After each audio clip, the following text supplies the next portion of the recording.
Welcome to the Table Podcast, where we discuss issues of God and culture, brought to you by Dallas Theological Seminary.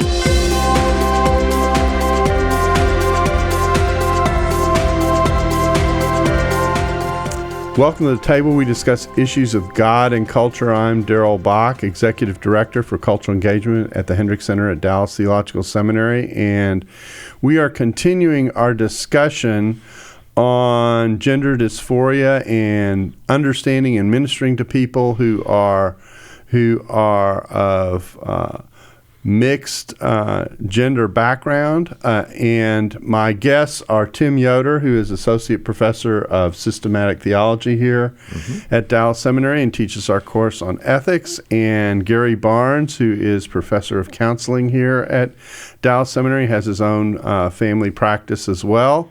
And this is really part two. The earlier portion, we examined kind of the perspective from someone who walks into a situation and meets someone who comes out of this background and just how to minister to them. Today, we're going to focus on the person, him or herself, in terms of what they are going through and how to understand the experience and the tensions of that experience. And I want to begin, Tim, with you, and that is to ask, before we talk about a specific issue, it's probably worth it to take a step back and frame and ask, what is it that's asked of Christians in general as they're interacting with people, particularly in a situation where the initial sense might be there's something different going on here. This person is coming from a very different place than I am. Okay. Well, very good. I think the contribution of Christianity to ethics and to personal interaction, as you talk about, can really be summed up in a single word, and it's love. And that might seem like a cliche or something that's actually sort of simple, but it's really rather profound. In ethics broadly, most of the great ethicists focus on things like law or duty, or maybe virtue, or pleasure in the case of utilitarians. And those all have their place and are interesting. But one of the things that I've observed that's interesting about the Christian perspective is that Christian ethics brings the idea of love into the picture. Jesus tells us to love the Lord our God with all our heart, mind, soul, and strength, and then to love our neighbors as ourselves. And it seems to me that those represent the two foundational commitments or principles of Christian ethics. We have to love God. There is this human to God relationship that's necessary. I think that refers to salvation, the gift that we receive through Jesus' sacrifice. And then, secondly, we need to love each other. And love means more than just judging clearly or holding people to a standard, although I think that those things have their place. But love involves mercy, love involves forgiveness, love involves sacrifice, and so that's really in many ways our guiding principle. The person of Jesus. One more point. The person of Jesus. He was a great ethicist, and he laid out tremendous standards for ethical behavior. But he also interacted with people in a gracious and loving and merciful way. And when we look at Jesus, we don't see him as only someone who says, do this and don't do this, but also someone who was gracious to sinners and showed love and mercy to individuals. And I think we have to find a way to mirror that. Now, two things leap to mind as I'm listening to you. The first is that usually ethics is about, if I can say it this way, ordering your life in one way or another. That's why there's the movement to law and to those kinds of concerns. Exactly. But what I'm hearing you say is next to ordering, and in fact a priority, even in relationship to ordering, is the relational dimension of what Jesus calls us to do. What you cited has been called the Great Commandment, and I like to say the Great Commandment is great because it's great. I mean, it's a priority, and it really is a significant. It is the most significant orienter because our relationships are important, and Scripture The fruit of the Spirit is primarily relational. There are all these hints in Scripture that how we interact with people is as important as how we see the world.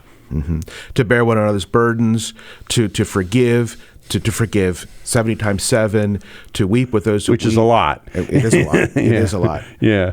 By the way, these are the very things that Nietzsche found so distasteful in Jesus' message in the New Testament, and so he proposed this wild ethic of power, the overcomer, the Übermensch that's going to rule the world by power, because Nietzsche saw in these expressions of love and sacrifice a weakness that he detested.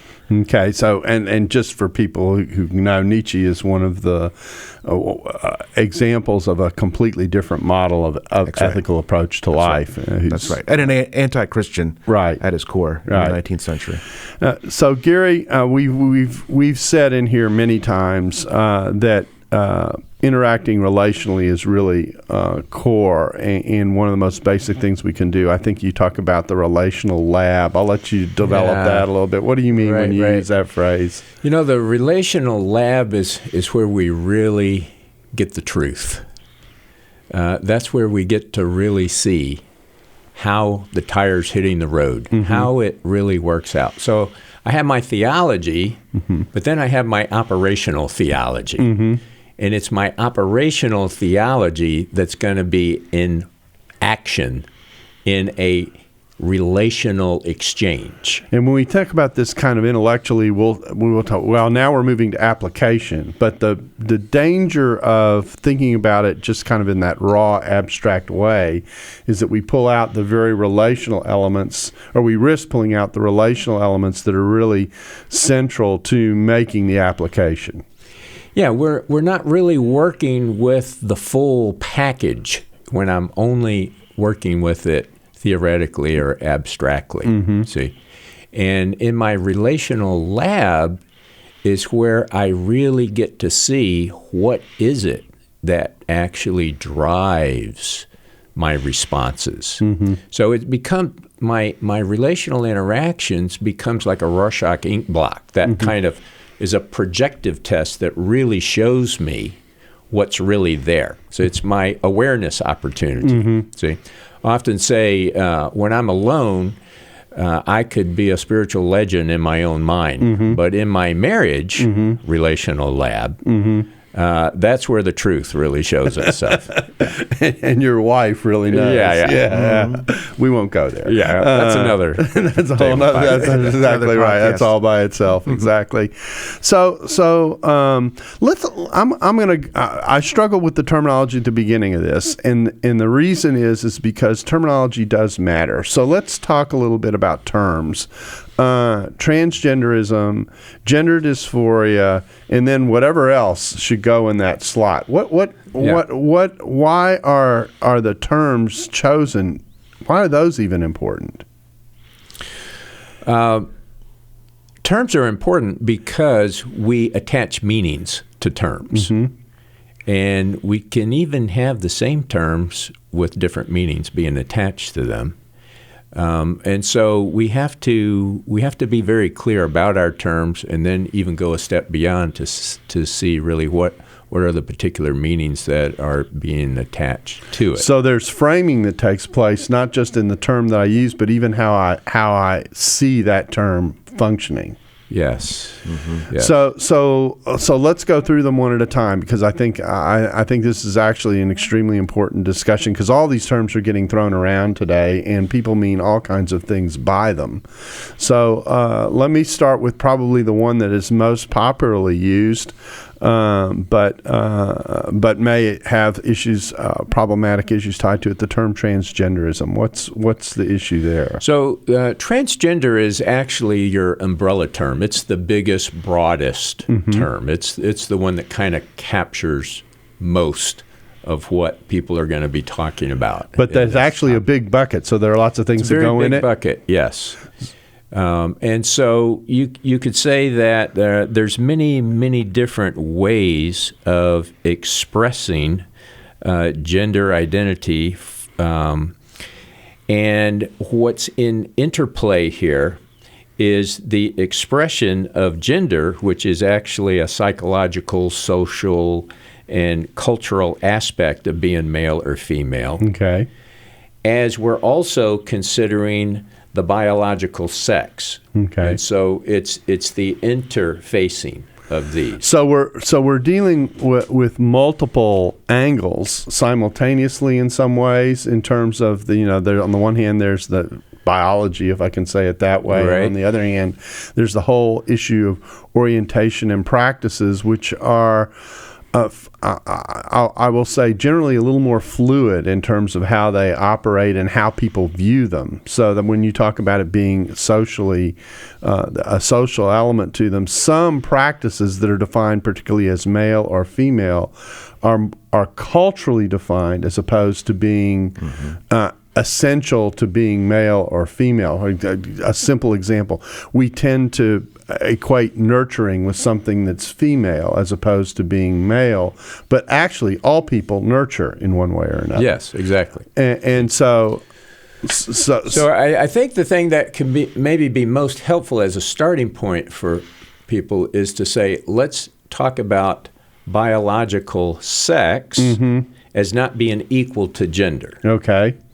And if we think about gender, let's think about that as the psychological, social, and cultural experience of being male or female. Okay. So that might line up with biological sex. Most of the time it does. But that might not line up. And it's with it's when we get, I'll say it this way, we get significant misalignment that we've got issues that come up. Yes, and the expression of where it's not lining up is the bigger umbrella of transgender. Okay. And so it's a terrible question. Is it a good term, a bad term, or a term that we just need to understand? Well, it's loaded with opportunities for confusion. Okay. I'll just say that. Okay. It sounds threatening. Yeah.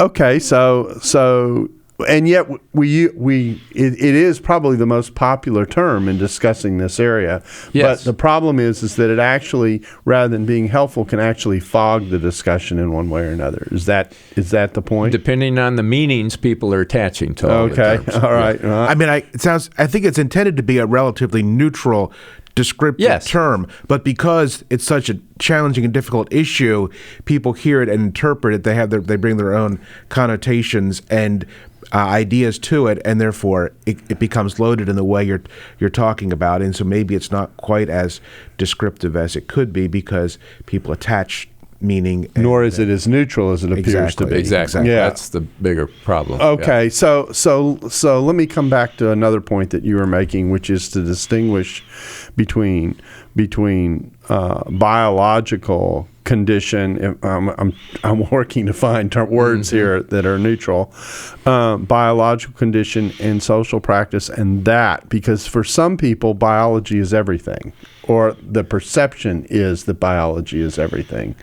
What makes that equation problematic? Because there are exceptions. There are anomalies. Now, do we have? I hate to get statistical here, but it's probably worth doing. Do we have any idea as to what kind of percentage we're talking about in this kind? Because I do think this helps people to think through this a little bit. Yes. The prevalence rates, however, are wide-ranging, okay. So we don't have exact, and because but there's a range. These are estimate rates depending on different samples, and so some of the rates that we hear are based on people who are actually pursuing clinical services who are experiencing gender dysphoria. Okay. So for males, that can range anywhere from 1 to 10,000 to 1 to 13,000. Okay. So it's less than 1%. Oh, by a long shot. Okay. Yeah, by a long shot. But it's there. Definitely there. Yeah. And so, and in some cases, now are we talking about, how can I say this? Are we talking about people whose biology is also, for lack of a better description, mixed or unclear, or chromosomal conditions that also are? That's another possibility. Okay. The term there that's being used is intersex. Okay. Okay. So that's where there are anomalies just within the biology itself. Okay. So that, and frankly, that's important to note, because that is an example of an exceptional situation, almost another exception from the start. Okay, so we didn't define one other term that we do need to talk about. So let me go back and collect that before we press on with numbers, et cetera. And that is gender dysphoria. What do we mean when we use that term? And that. Okay, so if you take the biological sex, and then you take the psychological, emotional, social experience of gender, and those are not congruent with one another, the experience of that incongruence would be described as gender dysphoria. Okay. Now, the next question that naturally follows, I think, here is that when we were talking about numbers, were we talking about the number who qualify or who are discussed or are viewed as a gender dysphoric, I guess is the phrase? Yeah, that's what I was saying. These would be adult males who were actually seeking service as a result of their experience of gender dysphoria. Okay, now is the number different for females? Because you mentioned male. Yeah, so females, numbers that we have are 1 to 20,000 to up to 34,000. So it's less common actually among female than for males. Okay.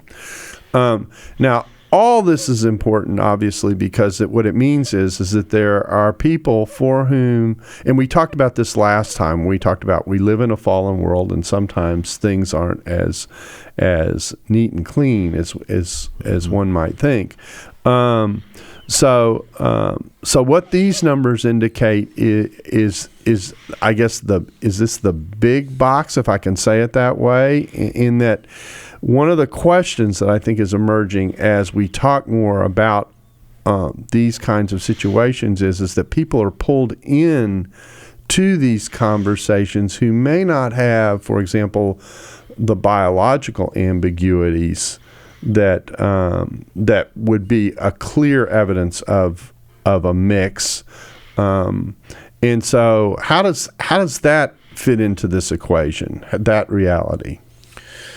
So you're saying, are you asking, are there subgroups, like there's a incongruence with biology, right? And then there's another subgroup where there's an incongruence between biology and the psychological, social, and cultural. And the fact that we're talking more about this, that's yes, but let me fill it out. The fact that we're talking more about this is that it brings more people into the mix of thinking about, am I in this category or not? They wrestle with where they fit in the spectrum of things. Yes. So the other thing that's very important is not only the prevalence rates, because those are based on adults.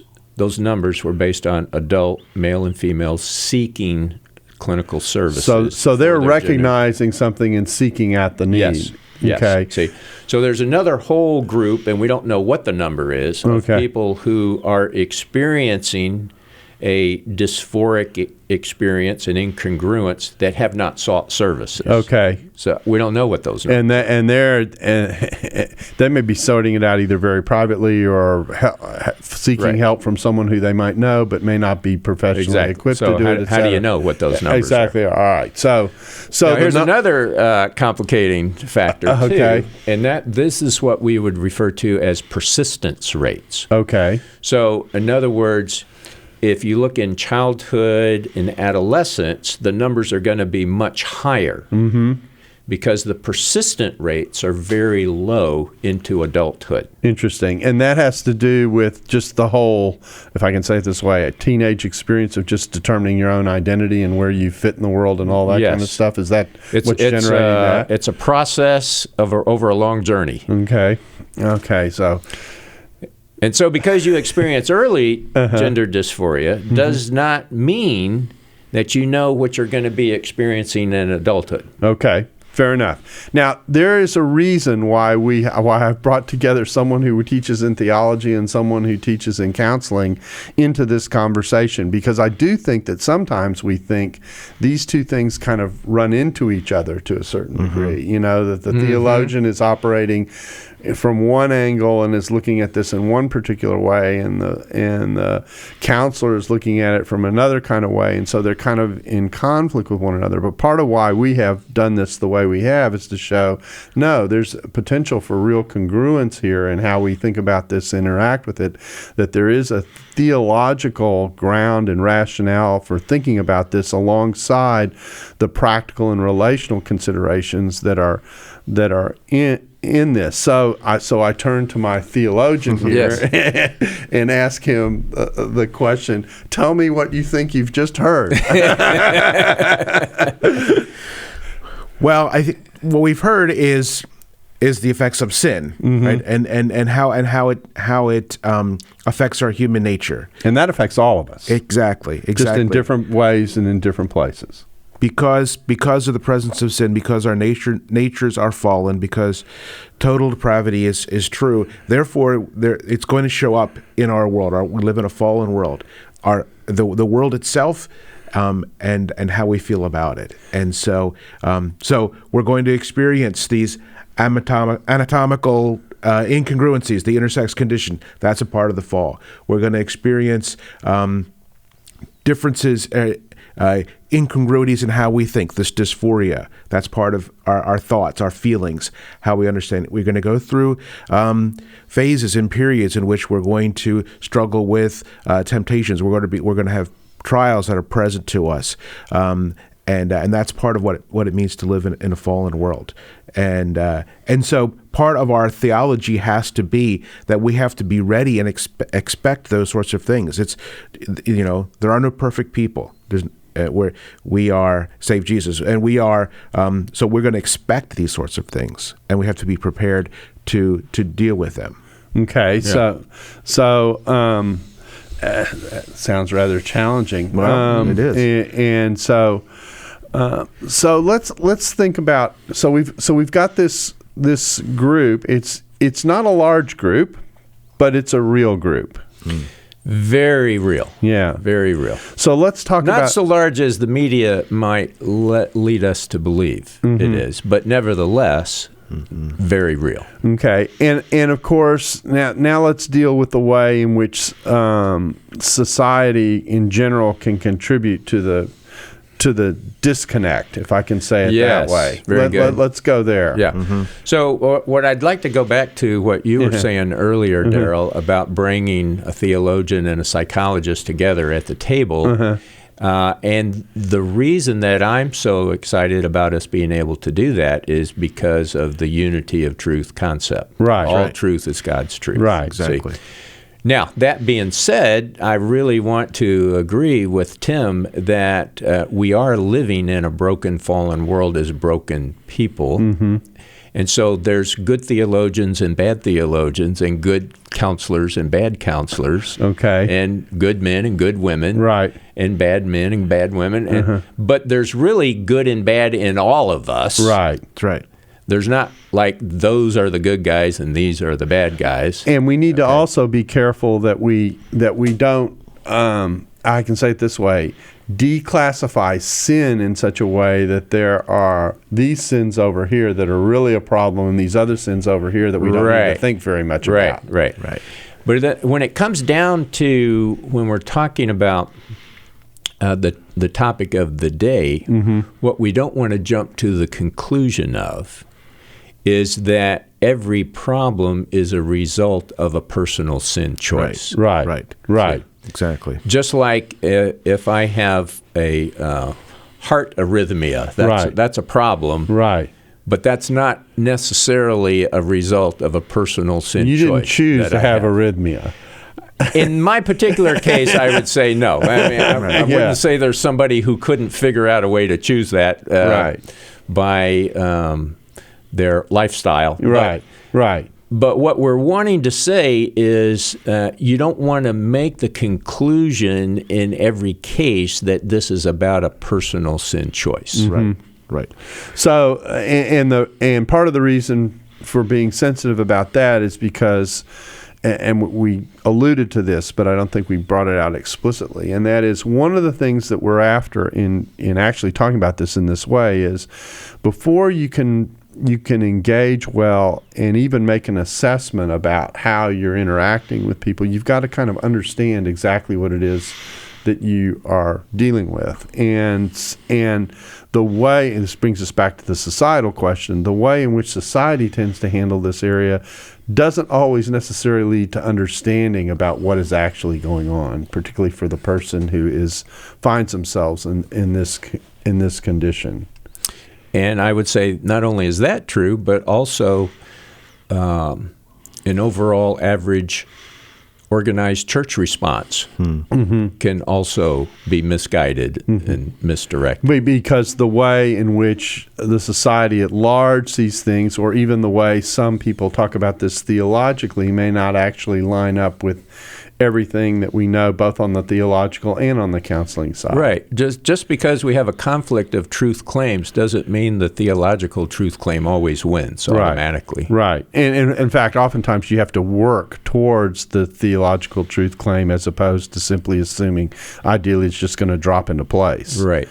Okay. So let's go there. This is I feel like I'm in a dentist chair. You know? We're slowly working our way in the root canal. But anyway, but it's actually pretty important to go through this a step at a time and to think through it almost a level at a time. You say that there are lenses through which we should look at this, and that they help us to get oriented. Let's talk a little bit about what those are. Yes. Again, Mark Yarhouse is, I think, one of our leading contributors to help our understanding with gender identity as well as sexual identity. And he's written a book on gender dysphoria. Yes. Yeah. He's written many books. Yeah. If you're just going to read one book on this topic, that would be the first I would recommend that you go to.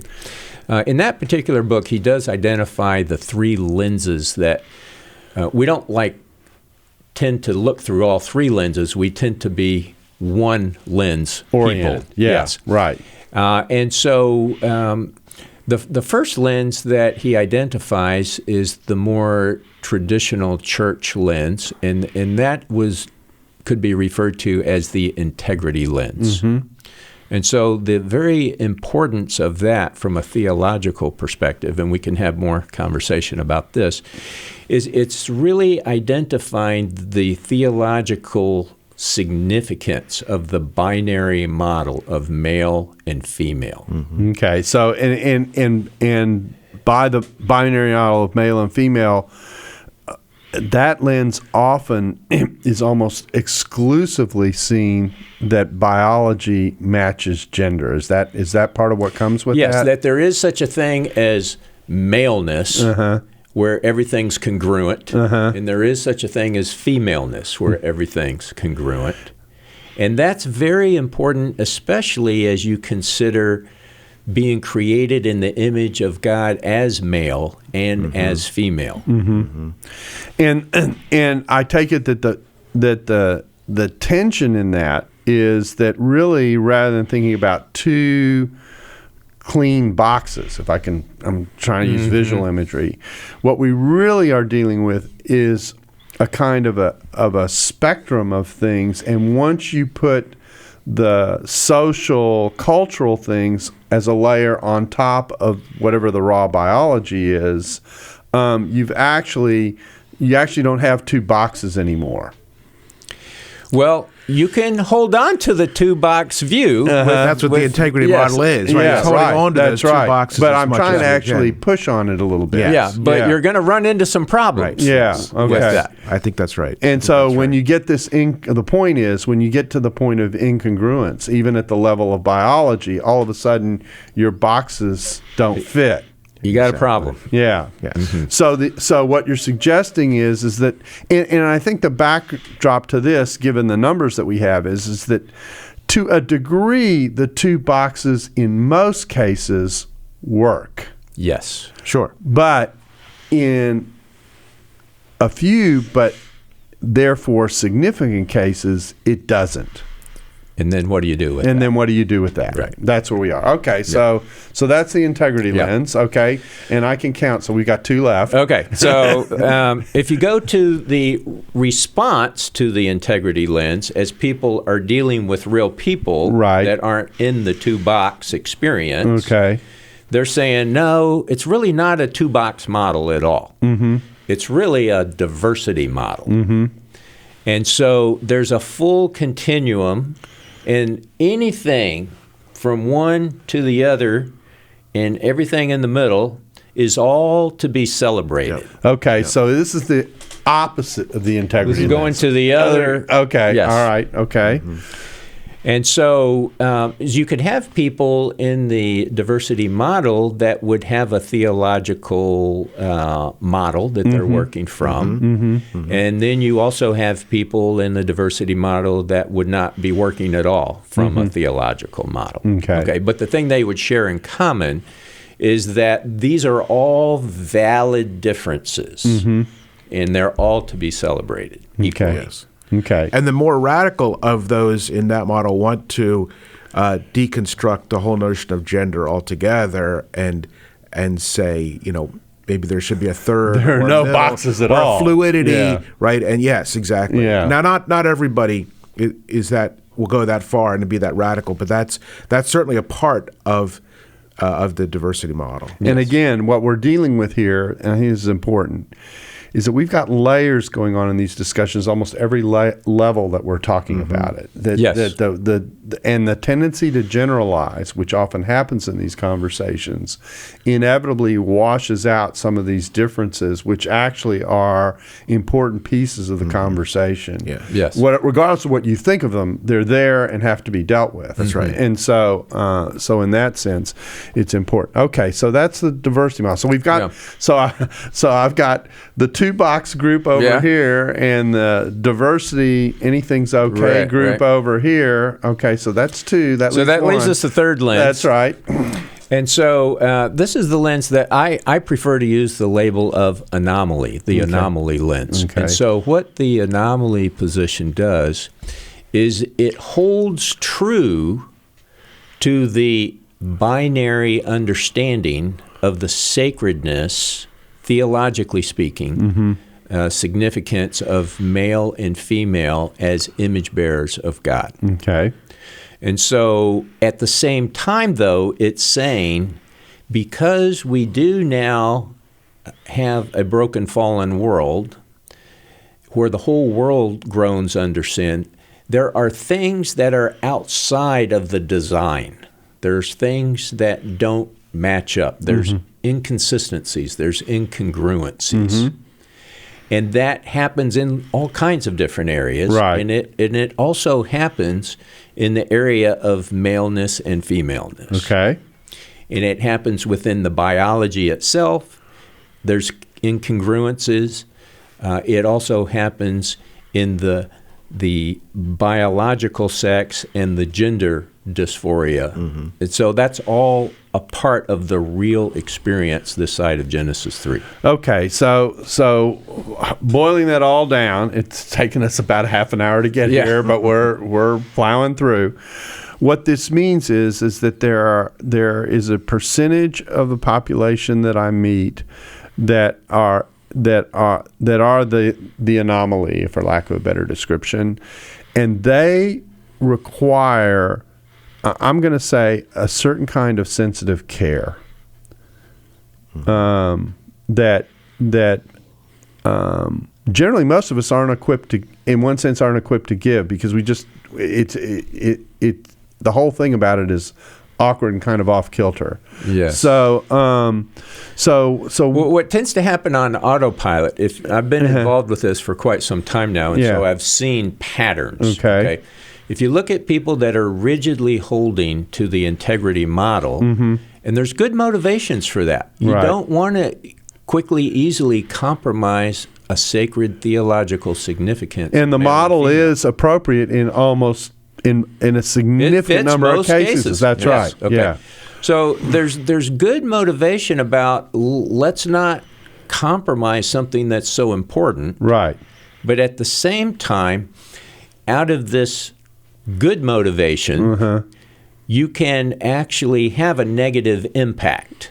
Okay, and let me frame this. You framed it one way. Let me frame it another way. I actually think that part of what's going on in the hard defense of the integrity model is they are reacting in part not to the person who may be in front of them, but to the alternative diversity model, which they absolutely reject. And that's the real life person is caught in the crosshairs. Exactly right. Exactly right. That's my point. So, which means that if I can say it this way, the ideological, theological, social debate is one dimension of this question, but the person who's caught in that turmoil, is another another area, and it's relationally demanding to balance what you're doing over here in the public square with how you're interacting with the person who's caught in this situation. Exactly. And so what you end up with, if you look at emerging patterns, those who are holding strongly, even I would say rigidly, to the integrity model, have a interactional response to the person as being intolerant, and they would move against the person or move away from the person. Okay. Not towards the person. Right. Okay. So let's talk about that a little bit, because we do want to. I do want to spend some time focusing on the person who's caught in this situation. One, what they're going through, and then two, although this loops back a little bit to what we discussed the last time, what is the best way to interact with a person who's caught in this situation? Okay. Can I say what the alternative is that's not best? Absolutely. Let's start there. So many of us, especially our younger generation now, look at this intolerance as totally unacceptable and are actually driven away from that, and their solution to that is tolerance. Which actually drops them almost unconsciously into the diversity model as a result? That's where you end up camping. Okay. When you make this move. It's like, I don't want that, and so the answer is got to be this. It's a two-model choice. Right. When there's a third option. Okay, so it isn't just a matter, and some of what I see, I'm going to describe it, and it may not be the best description, is almost, it's a reaction to the intolerance, but it's also, I'm going to say apathy may not be the right word, but it's almost a withdrawal. In other words, it's a sense of, I don't want to fight, I don't think anyone should be fighting over this. And so there's just this pushback of saying, I don't want to engage this, which actually is exactly what it portrays itself to be. It's a form of disengagement that actually in the end doesn't help you very much, because you don't make the effort to understand or to move into the space or to get some sense of what's actually going on and what might be most helpful. I think what it does appear to many is it's a quick, easy solution. Yes. But they're not really dealing with everything that they need to deal with in that. And that's why I'm characterizing it as a kind of apathy, because it's a hesitation to risk stepping into understanding and working on and working through what it may actually take to actually be helpful in the situation. Right. Okay, so there's an interesting thing I can say about tolerance, intolerance. So intolerance, of course, leads to hatred and judgment, and sometimes, in some cases, retribution. The persecution. But tolerance is the idea that we should just allow people to be whatever they are, to celebrate all the differences. Tolerance is actually always an incomplete perspective, because we never really can reach the place where we completely tolerate everything. There's always got to be limits to tolerance. You think about it, there are things that we will never tolerate. We shouldn't, right? torturing babies, right? Or or genocide, or child abuse, or serial rape, or other. We can make a list of really horrific things that should never be tolerated. So if we're going to say that tolerance is our framework, we have to recognize that tolerance is always limited, and therefore it's not really, in a sense, strong enough to hold how we should really think about the world. That's why we go back to the idea of love. It's not a complete working model. Exactly. Yeah. That's why something like love and mercy and forgiveness is it's a thicker idea that we can build a perspective around, a relational and the perspective. love doesn't float out there kind of contextualist, because behind it there is an order, and at least thinking about this Christianly, there's an order and there is a design that generally does work to which you're moving towards. One of the things that tolerance does is it's such a laissez-faire attitude towards life that it allows the brokenness to continue as brokenness without being examined. Right. Yes. Exactly. And that's a problem as well. Yes. Okay. So we said what you shouldn't do. So I just want to stick on the problems with the tolerance model for a little bit longer here. So if you really think through the model, as Tim was helping us do right there, it's not only an incomplete working model, it's an inconsistent model.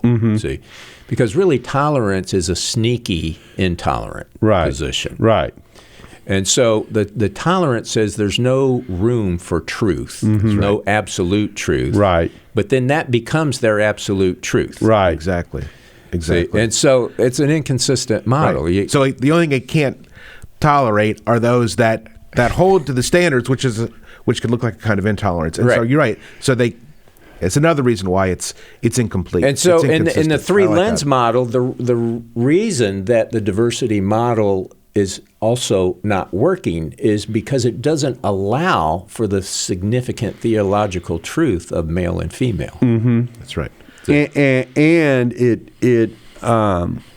it doesn't recognize how anomaly is something that just is not just some, I mean, it's there, but it needs to be worked through as opposed to simply recognized. Yeah, it's a wrong solution to the exceptions. Right.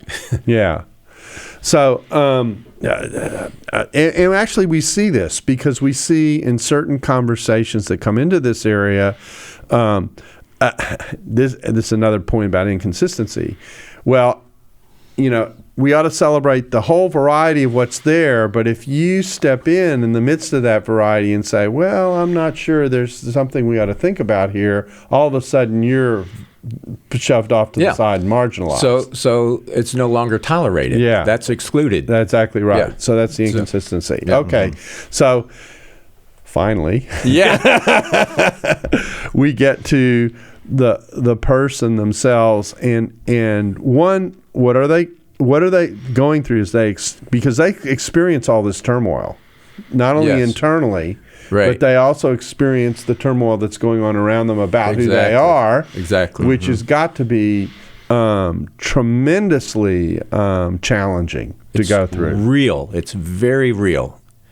And it's not adequately going to be addressed with either the integrity model or the diversity model. Okay. See? And so walking into the anomaly space, what do you recommend then? So what the Anomaly Lens allows us to do is to be gospel people. So we can hold firmly to theological truths, but also understand that there are exceptions in a broken, fallen world. And because of being gospel people, we are changed by Christ, who is full of grace and truth, which compels us to respond out of grace and truth, not one without the other, which frees us up to move towards someone who's different, who doesn't fit the model, who doesn't support the integrity model, who is in deep pain and hurt and struggle. We can move towards that. See, this is the motivating factor here is the compelling love of Christ that enables us and empowers us to be able to do that. And so I take it that part of what that involves is actually making the effort to move towards someone and get to know and understand their struggle, how they're seeing the world, the things that they're up against, that kind of thing, and then begin to ask the questions: what does loving someone in this situation mean as you work through that? And so there aren't going to be always, for lack of a better description, cookie cutter answers to how they're going to be dealt with. Yeah. Yes, very much so. I think there's a theological distinction that really helps, a theological and ethical distinction that helps us here, and that is that between a test or a trial and an actual sinful activity. Right? This comes out of the book of Job and really throughout the scriptures. But because we live in a fallen world, right? We find ourselves in situations which are a trial, like Job's. Right? The things that happened to Job were not because of his own sin. In fact, the first couple chapters of Job go out of the way to talk about how righteous a man he was. I think it mentions it 3 or 4 times in chapters 1 and 2. Those things were not because he sinned, but they were a trial that he. And then how would he respond in that trial? And I think that's what we're seeing here. When people have gender dysphoria, that itself is not a sinful choice on their part. It's a trial that they undergo. Now, how are they going to deal with that? There are sinful choices they could make because they're in that trial, and there are righteous choices they can make when they're in that trial. But the situation itself is a part of our fallen world, but it's not a sin choice itself. And we see that in all kinds of situations. When we suffer physical disabilities, blindness or deafness or a handicap, how are we going to act because of that? Or we could become bitter and get drunk and lash out. Those would be sinful responses. Or we can bear up under it and develop maturity and character, and that would be a more appropriate response. And so the condition itself is a trial. How we respond to it is really how we should be evaluated from an ethical perspective. Now, we're almost running out of time, so I almost hate to bring up this question, but I think we've got to pursue it. And that is, one of the things that I think is happening as a part of this conversation is you have people who I'm going to make a distinction here, and we can play with whether the distinction's valid or not. People who are legitimately in the anomaly category. And then there are people who are drawn to the anomaly, if I can make that distinction. Okay, they're not there, but they're drawn towards it, which means that even this conversation has layers attached to it. It does. And so we haven't even talked about the whole teenage level of this, which is sometimes what you have is a person caught in trying to figure out where they are. Exactly. And they may be in one category or they may be in the other. And that actually makes all the difference in the world, doesn't it? Yep. It's a big process. So, it's like I said, it's a terrible question to ask towards the end. We're probably going to go over a little bit, but let's pursue that a little bit. So I've got a teenager who walks into the room and says or announces or intimates whatever level of disclosure we're going to talk about, that this may be where they are. What do you do? This is happening day after day with parents and youth pastors, and so they're finding themselves saying, what do I do? Exactly. Yeah. So? Okay. So we mentioned in our first session kind of the 4-point thing of you can release your rigid hold onto the integrity model and still hold to the sacredness of male and female. Okay, so you don't have to feel like you're compromising those theological important truths by making room for exceptions. So that's a really important first step right there, that just free yourself up. Okay. Okay. So the assumption, and what I think the application of that is, I'm going to try and translate this a little bit, is that we may have people who are genuinely in the anomaly. We may have people who may not be genuinely in the anomaly, but you don't help yourself by denying the anomaly at the start. Exactly. Okay. See, if you're holding rigidly to the integrity model, what you're going to do is everything's going to be invested in preventing anybody from leaving the integrity model. Right. So you're going to force people into, you've got to be this or you've got to be that. See? And that's only going to make everything worse. Particularly for the person who's legitimately For both. Yeah. Well, it puts pressure on both of them, but the pressure might be particularly intense for the person who's really there. You're not going to get your best outcome with a control strategy. Okay. And that's what this is going to lead to. Good. Okay. So I'm confronted with this, and I'm sorry. And so the first thing I do is I recognize, all right, there's the possibility this might be the anomaly. This might be the anomaly. That's step one. One possibility. Okay. So where do you go from there? So you don't panic with that. Okay. Okay. I don't panic because, number one, I'm not having to compromise on important theological truths for myself, and I'm also not panicking because there's no way of knowing where this is going to go. Right. Okay. But the other reason I don't panic, and the other reason that I do my next 3 points is the point number 2 was these are our people, not those people. Right. Okay. And point number 3 is I'm going to journey with. We're in the journey. We don't even know how the journey is going to end up in terms of maleness, femaleness. But what we do know is, regardless of anything, we can make the focus about journeying in our identity in Christ. Okay. Okay. And then the 4th point is I'm in that same journey too. So you're going to help me in my journey, in my identity with Christ, because I got something new. I got to figure out how all this works. So all of this is really important. And so we're not going to panic. We're not going to hold rigidly to this. But what we're going to do is be in process with one another in this. Okay. Let me try and go one step further.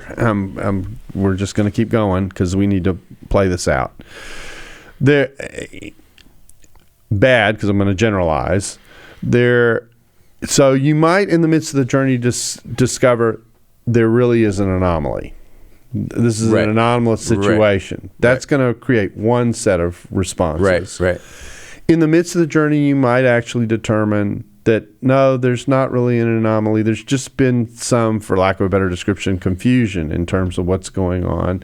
That's going to produce another set of responses. Walk me down those 2 roads. Okay. So what you don't want to do the rigid integrity model. Right. But the answer to that is not the diversity model. Okay. And so what treatments tend to flow from the diversity model is the minute a child or an adolescent is showing signs of being the exception, you make the conclusion they are the exception. that your destination is determined. Right. And therefore, we need to facilitate, not prevent. And so what we're going to do is help in your social transitions. And so we're going to actually, we're going to do things like promote the cross-dressing. We're going to promote the taking on of the different gender from your biology. We're going to give you, when you move towards adolescence, what we're going to do is we're going to introduce hormones, to delay puberty so that you can continue to grow to the point of making this a decision yourself, or we're just going to let you go ahead into your adolescence and puberty, and then we're going to introduce hormones that help you become the gender you feel you need to be. Okay. And then we can even move to surgical change. Right. And facilitate that just process. to add another layer, what's happening legally in some states is that some of this is actually being mandated as to how it's been being handled, which is a whole nother layer. See, that's all based on, because you're experiencing this now, your outcome is determined, and we need to facilitate. Okay, and you're saying outcome. That's not the place to go. So the anomaly position would be one of not prevention and not one of facilitation, but one of caution. Mm-hmm. And so this is what Mark Yarhouse calls a watchful waiting approach. Mm-hmm. And so this is about being with in the journey. You're not jumping to conclusions. You might make some adjustments, okay? So you're not trying to force it in one box or the other. You might allow for some, changes that aren't radical, but kind of help in the process while we're in this watchful waiting time period. But you're trying to go with the least radical adjustments possible as long as you can. Because part of what you're trying to sort out is this going to sort itself out simply over time? Right. For most people, it doesn't end up going the direction that they're experiencing at the younger age. Yeah. Okay. Yeah. That's right. So there's something to be said for just letting the clock run. Watchful waiting. Yeah.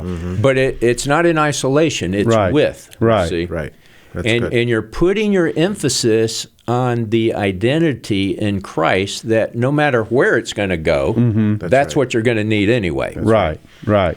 Because that in the end helps to determine how the person deals with how they end up seeing themselves. It's the most important they can do no matter what. Right. It really right. is. It really True of all of us. Yes. That's right. Yeah. That's right. Okay. Well, wow. Now, families are going to need a lot of support doing that. And churches are going to need to support families doing that. And somebody's got to be supporting churches to be able to do all of that. So, because it's not going to be the autopilot response. No. Everything is working in I mean, everyone's being challenged to some degree because it's not the norm. It's the anomaly. That's right. Yeah, of course. Well, we are out of time. There obviously is more we could discuss, but I think this has laid a good groundwork between this and the previous part that we've done in thinking through this. There's no doubt this is, the irony of this is, of course, 15 years ago you probably wouldn't have talked about this at all. Right. And now it's something that everyone senses that they're challenged by, and thinking through this, trying to think through this both theologically and relationally is important, and particularly institutions like churches that face this situation within their community, and it's arising for a reason. Need help. So I want to thank you all for helping us begin to think through this. And thank you for bringing the topic to the table. Well, I'm glad to do it. This is an important conversation. Yeah, well, we'll continue to. We as we do with several things, cut this from several different angles each time we come at it, and I think that helps to give a fuller picture. But I still feel like we've just touched the top of the iceberg.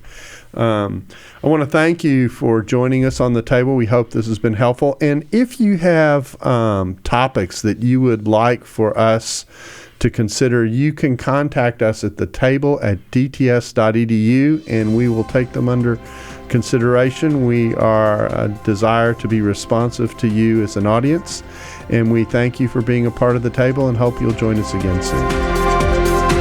Thanks for listening to the Table Podcast. For more podcasts like this one, visit dts.edu/the table. Dallas Theological Seminary. Teach truth, love well.